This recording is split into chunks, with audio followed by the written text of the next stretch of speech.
अमरीकी सदर ट्रंप का ईरान के साथ मुज़ाकरात के बाद आइंदा के लाहे अमल के बारे में कुछ बताने से गुरेज। बोले अमरीका ईरान के खिलाफ कार्रवाई तेज़ कर सकता है।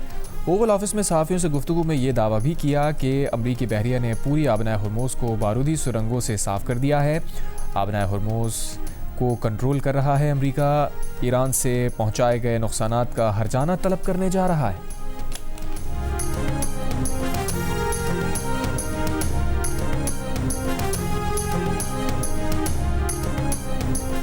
मक्का मुआहदे का मकसद क़तई जारिहत नहीं है। पाकिस्तान, सऊदी अरब और तुर्की के दरमियान ये मुआहदा खित्ते में अमन, सलामती, खुशहाली के लिए है।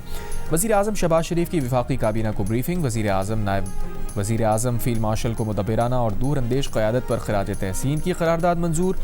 काबीना ने दिफाई मुआहदे को अहम सिफारती और दिफाई पेशरफ्त करार दिया। वज़ीर ख़ारजा इसहाक़ डार का ईरानी वज़ीर ख़ारजा अब्बास अराग़ची को फ़ोन। मक्का जॉइंट डिफेंस मुआहदे की तफसीलात से आगाह किया।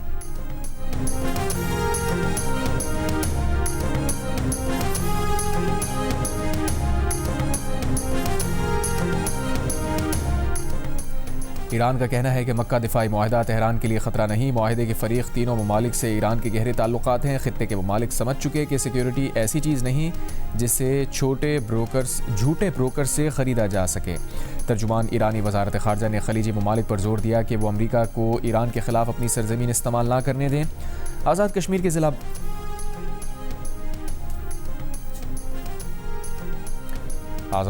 ज़िला बाग के हल्के LA-14 पर बड़ा अपसेट। गैर हतमी गैर सरकारी नताइज के मुताबिक मुस्लिम कॉन्फ्रेंस के सरबराह सरदार अतीक अहमद खान अपनी आबाई नशिस्त पर शिकस्त खा गए।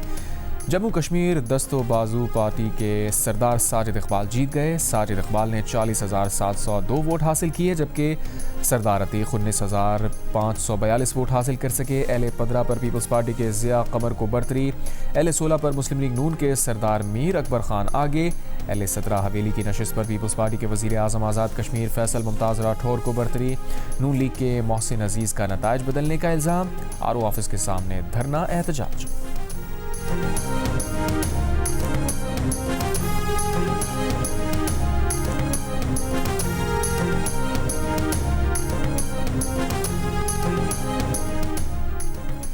कराची के मीर रज़ा कत्ल केस में नए इंकशाफात। मीर रज़ा के मैदे से तेज़ाब की मौजूदगी के शवाहिद मिले हैं। उसके फेफड़े तेज़ाब से शदीद मुतासिर थे। मज़ीद तहकीकात जारी।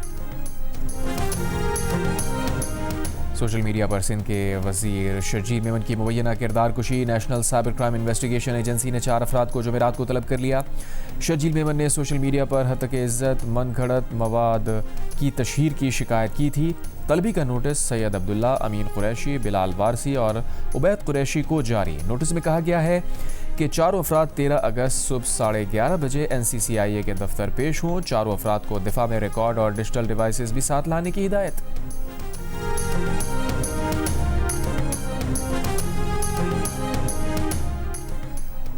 आज के लिए पेट्रोल और डीजल की मौजूदा कीमतें बरकरार रहेंगी। पेट्रोल की कीमत 327 रुपये 62 पैसे फ़ी लीटर बरकरार। डीजल की कीमत 380 रुपये 86 पैसे फ़ी लीटर बरकरार।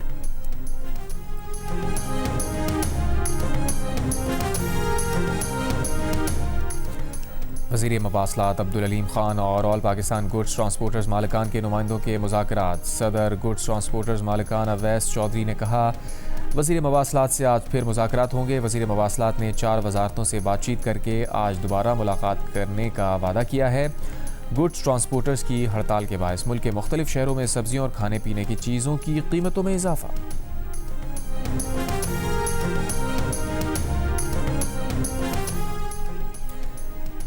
इराक़ी हुकूमत ने ऐलान किया है कि अमरीकी फ़ौज 30 सितंबर तक इराक़ी कुर्दिस्तान से मुकम्मल इनखला करेगी। कुर्दिस्तान में अमरीकी फ़ौजी अड्डे इराक़ी सिक्योरिटी फोर्सेस के हवाले किए जाएंगे। कुर्दिस्तान से अमरीकी फ़ौजी साजो सामान और अहलकारों की मुंतकली जारी। 2024 में इराक़ और अमरीका ने अमरीकी मिशन की मरहलावार मुंतकली पर इत्तफ़ाक़ किया था।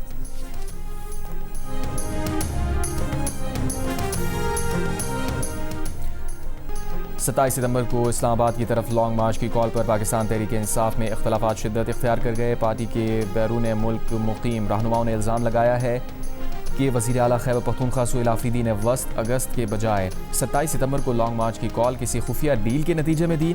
सोहेल आफरीदी ने इन इल्ज़ामात को बेबुनियाद करार देते हुए इल्ज़ाम लगाने वाले शहबाज गिल के बारे में कहा कि वो बहुत जल्द मुझसे माफ़ी मांगेंगे। सोहेल आफरीदी ने जियो न्यूज़ के प्रोग्राम कैपिटल टॉक में हामिद मीर से गुफ्तगू करते हुए कहा वो इस मामले पर अलीमा खान को भी राज़ी कर लेंगे।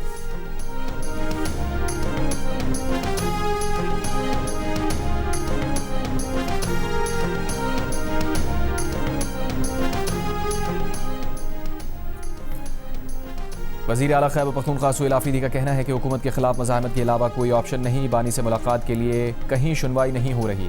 बानी की फैमिली और वकला गारंटी देते हैं कि मुलाकात पर प्रेस कॉन्फ्रेंस नहीं करेंगे। सेक्रेटरी जनरल PTI सलमान अकरम राजा ने कहा, बानी की सेहत से ज़्यादा इस वक्त कोई बात अहम नहीं। जो सिलसिला हम शुरू करने जा रहे हैं वो रुकेगा नहीं। सलमान अकरम राजा इस्लामाबाद हाई कोर्ट ना पहुंचने पर पार्टी अरकान पर भी बरहम कहा, जो लोग नहीं आए उनके नाम सामने लाएंगे। 5 अगस्त को भी जो लोग सामने नहीं आए उनका पता है। तहरीक इंसाफ के मुमकिना एहतजाज के बायस कैदी वैन इस्लामाबाद हाई कोर्ट के बाहर पहुंचा दी गई। पंजाब पुलिस और इस्लामाबाद पुलिस की नफरी भी तैनात।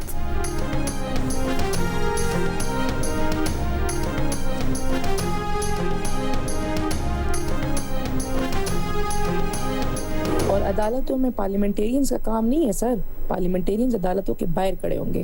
प्रेशर आपके बार काउंसिल के मेंबर्स ने बनाना है, जिनके को आपने पैसे लेके टिकट्स दिए, साजिशें और लॉबिंग कर करके आपने अपनी टीम, जिनका PTI और LF से कोई ताल्लुक नहीं था, उनको मेंबरान बनाया, अपनी फीसिस बढ़ाई, अपने लिए करोड़ों की कंसल्टेंसियां ली।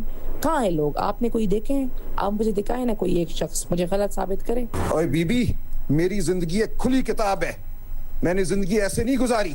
मेरी जिंदगी का एक लम्हा नहीं है जिसमें कोई उंगली उठा सके। बोलो जो बोल सकती हो तुम। कौन सी बात मैंने की है जो साजिश थी? बताओ सबको मेरी साजिश।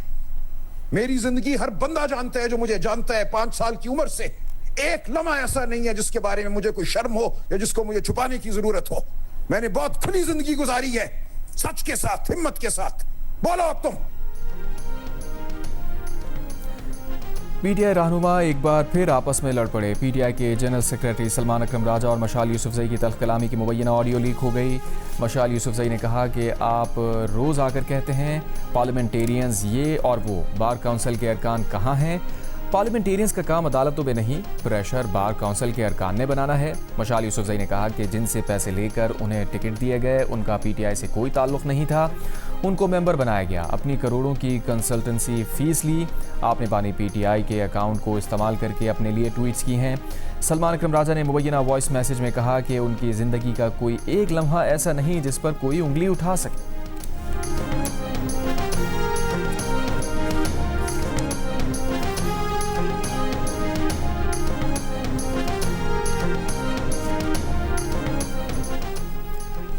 कौमी असम्बली में अपोजिशन लीडर महमूद खान अचकज़ई ने नए चीफ इलेक्शन कमिश्नर की तकर्री के लिए वज़ीर आज़म को ख़त लिख दिया। ख़त में लिखा कि सिंध और बलूचिस्तान से इलेक्शन कमीशन अरकान की मुद्दत भी मुकम्मल हो चुकी है।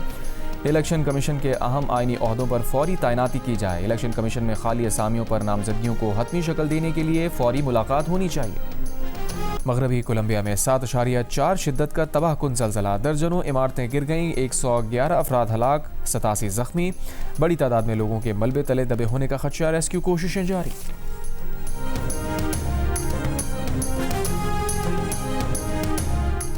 और सऊदी दारुल हुकूमत रियाद में सोफा फैक्ट्री में आग लगने से 16 बांग्लादेशी कारकुन जहां बहक हो गए।